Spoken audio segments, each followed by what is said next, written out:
This is Lightbringer. These are the games I own on my Xbox, meaning I can play them just about anytime, anywhere. So please, if you like them, please let me know.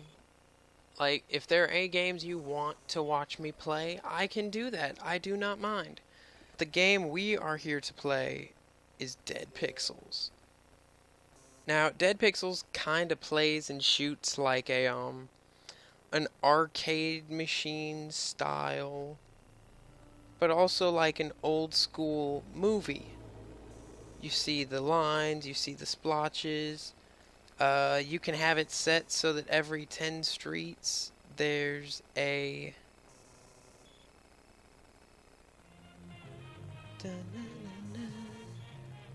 I mean, feature presentation. You hear the music. Every one of those zombies, me and my brother or me and my mom have given a name. A lot of them we base the names off of like Left 4 Dead and stuff. I don't know how to get the unlockables. If any of you guys know how, please let me know. Just because I haven't played this game in so long that, yeah. I'm going to start a new game just for you guys.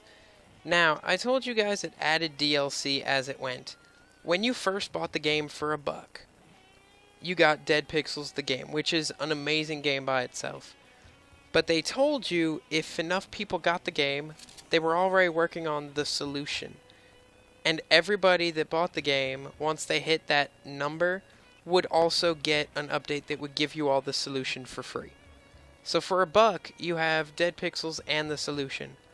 Then they said, well, if you do it again and hit our number of this is how many sales we want to hit, you also got The Last Stand, which is a good survival mode. We're going to go with the basic game. You can do it local co-op. I wish it could do online co-op because that would make it awesome. Okay, the difficulties. You notice on the bottom of the screen it says Streets. Hardest is new. One of the last updates gave you that. I think Easy is actually one of the harder difficulties. Because in 10 Streets, it's a very RPG-ish kind of game. You get different guns, different kinds of ammo, different kinds of grenades, health kits. You can level up stats like how if you punch a guy, it causes a stun for 2, 3, 5 seconds, does way more damage, critical hits left and right. Your strength so you can carry more loot from abandoned houses and buildings. You can upgrade how good you are with firearms as a character. It's hard to do a lot of that in just 10 streets. And then on Street 10, you will fight a boss level character kind of monster zombie thing. I like normal because in 20 streets you've got more than enough time to max up all your stats, get 1 or 2 of the rarer, harder to find guns. Hard, those last 10 streets just start to get really repetitive. It's pick a bunch of stuff up, sell it, realize all you really need to do is get ammo and stuff. I will ignore him for now because he does not know I'm doing a video at the moment. Here you see the story.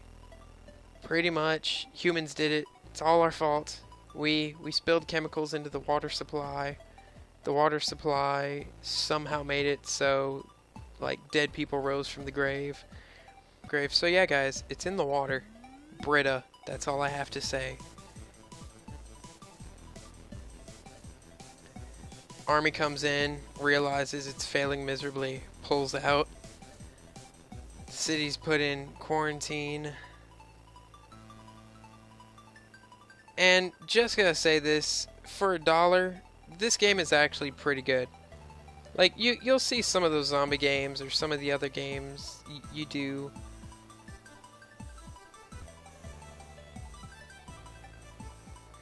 "20 Streets Away." The time doesn't... I don't understand what that's... The tutorial is part of the game. You, like, move left analog stick to move, left and right to go through tutorial messages. Also, while you are in this tutorial, you have unlimited ammo and health, so you can take as long as you want learning. Pull the right trigger to To fire right, you pull the right trigger. To fire left, you pull the left trigger, and your character turns around for you. Same with grenades. Right bumper, throw right. Left bumper, throw left. Okay, throw a grenade. To use your melee attack, you press B. Don't start off with your melee attack. It's not that good. Equipped items like health kits, fireworks, adrenaline shots. But see, 5 damage. The zombies have 50 life. And in the time it takes you to, like...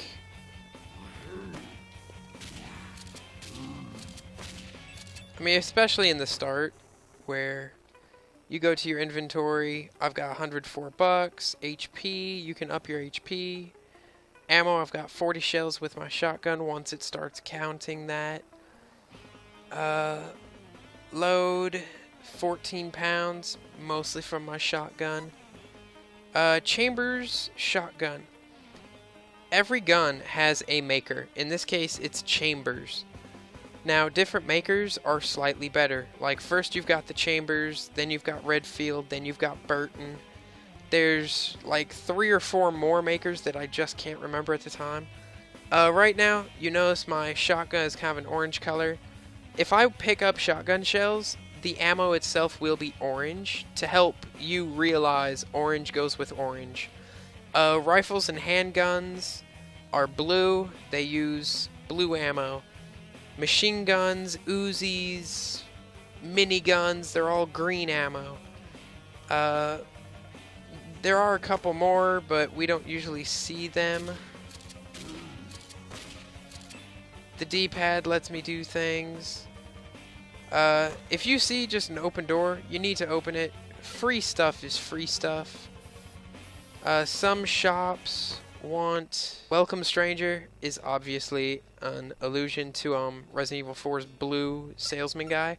It's really fun, all the different things that they put obvious, hey, we know you guys did zombie game, booyah to you.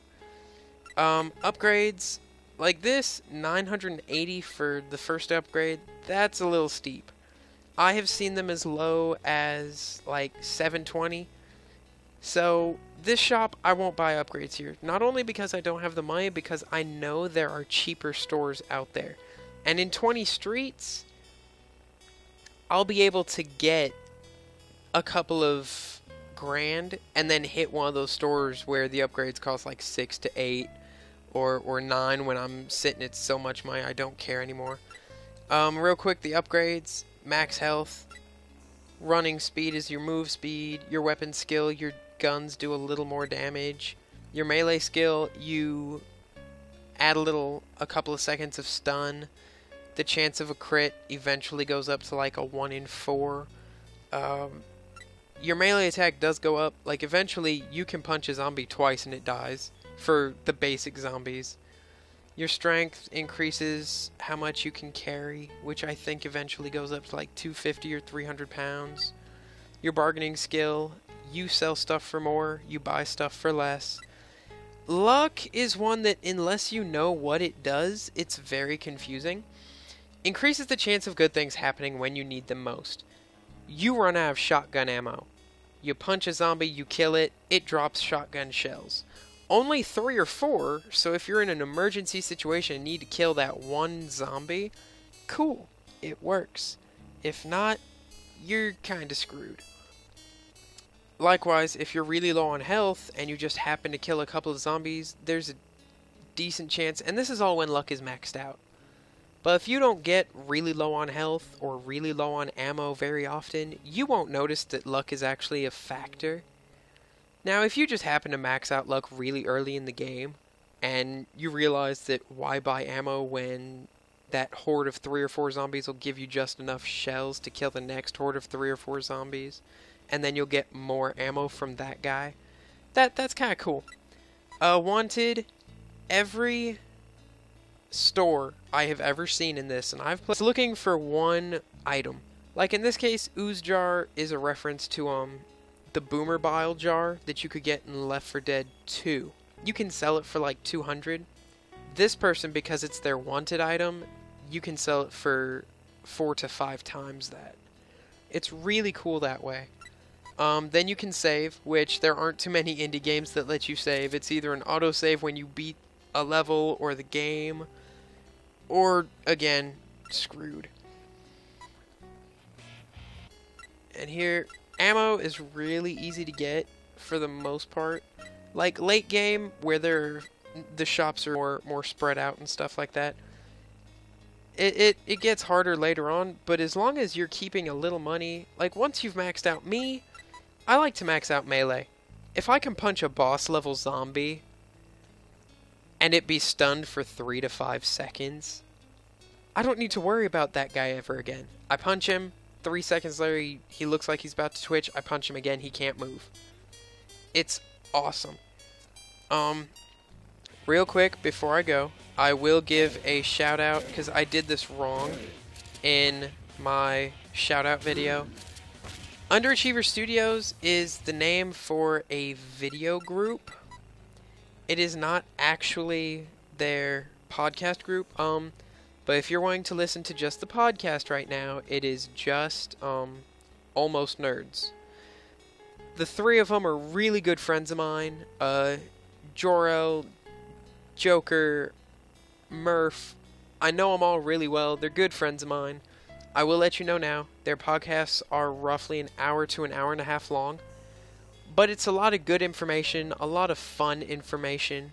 If you're a gamer or a nerd of any kind, or you like Comic-Cons or Ren Fairs or Dungeons and Dragons or any of that stuff,